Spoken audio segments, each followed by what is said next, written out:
Blackstone Audiobooks presents Man's Search for Meaning by Viktor E. Frankl. The book bears a dedication to the memory of my mother. Preface.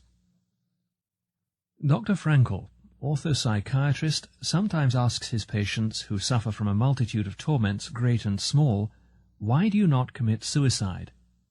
From their answers he can often find the guideline for his psychotherapy. In one life there is love for one's children to tie to. In another life, a talent to be used. In a third, perhaps only lingering memories worth preserving.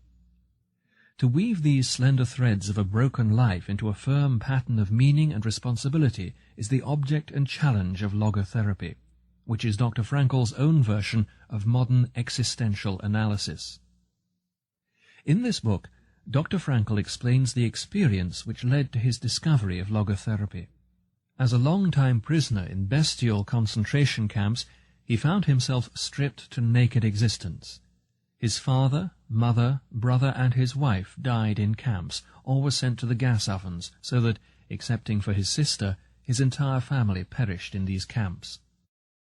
How could he, every possession lost, every value destroyed, suffering from hunger, cold, and brutality, hourly expecting extermination, how could he find life worth preserving?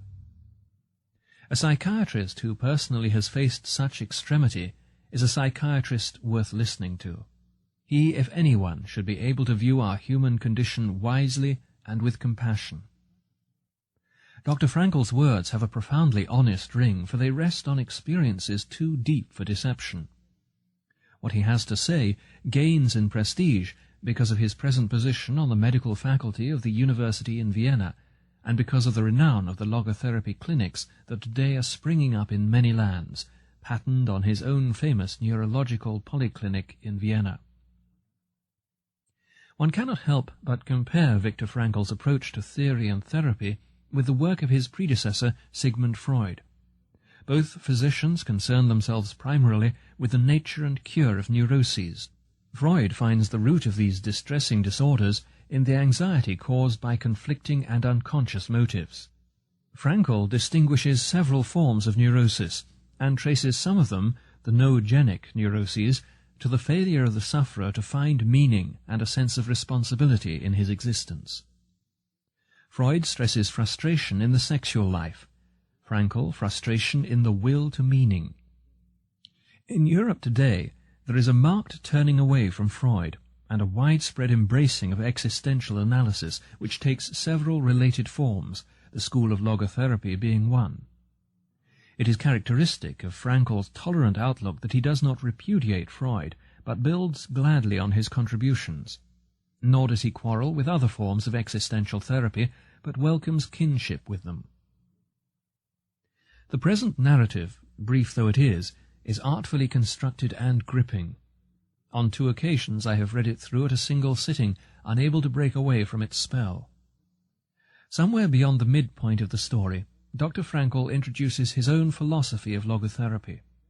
He introduces it so gently into the continuing narrative that only after finishing the book does the reader realize that here is an essay of profound depth, and not just one more brutal tale of concentration camps. From this autobiographical fragment the reader learns much. He learns what a human being does when he suddenly realizes he has nothing to lose except his so ridiculously naked life. Frankl's description of the mixed flow of emotion and apathy is arresting. First to the rescue comes a cold, detached curiosity concerning one's fate. Swiftly, too, come strategies to preserve the remnants of one's life, though the chances of surviving are slight. Hunger, humiliation, fear, and deep anger at injustice are rendered tolerable by closely guarded images of beloved persons, by religion, by a grim sense of humour, and even by glimpses of the healing beauties of nature, a tree or a sunset. But these moments of comfort do not establish the will to live unless they help the prisoner make larger sense out of his apparently senseless suffering. It is here that we encounter the central theme of existentialism. To live is to suffer. To survive is to find meaning in the suffering. If there is a purpose in life at all, There must be a purpose in suffering and in dying, but no man can tell another what this purpose is. Each must find out for himself, and must accept the responsibility that his answer prescribes. If he succeeds, he will continue to grow in spite of all indignities. Frankl is fond of quoting Nietzsche. He who has a why to live can bear with almost any how. In the concentration camp, every circumstance conspires to make the prisoner lose his hold. All the familiar goals in life are snatched away. What alone remains is the last of human freedoms, the ability to choose one's attitude in a given set of circumstances. This ultimate freedom, recognized by the ancient Stoics as well as by modern existentialists, takes on vivid significance in Frankl's story. The prisoners were only average men, but some, at least, by choosing to be worthy of their suffering, proved man's capacity to rise above his outward fate. As a psychotherapist, the author, of course, wants to know how men can be helped to achieve this distinctively human capacity. How can one awaken in a patient the feeling that he is responsible to life for something, however grim his circumstances may be? Frankl gives us a moving account of one collective therapeutic session he held with his fellow prisoners. At the publisher's request, Dr. Frankl has added a statement of the basic tenets of logotherapy as well as a bibliography.